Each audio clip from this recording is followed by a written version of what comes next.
Can I borrow 3 minutes of your time? Just to talk about life? Look at this. Just 3 minutes.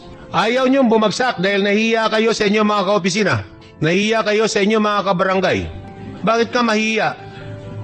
Hindi na sila pwedeng kumuha ng bar eh. Ikaw pwede eh. Sasabihin nila, doctorate degree holder sila? MA? Ako naman law graduate. Pag nag-aaral ka ng MA at doctorate, naranasan ko yan, walang kaba. Magre-report ka, relax, bubulahin mo silang lahat. Sa law ba, pwede ka mambola, minura ka ng profesor mo.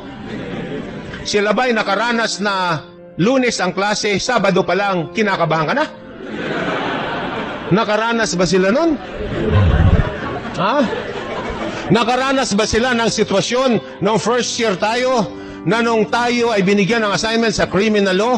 Ang assignment daw ay Articles 1 to 12. Ang tanong, 13, 14, 15. Nakaranas ba sila nun? Nakaranas ba sila nung tumatayo ka ay nakatingin ka lang?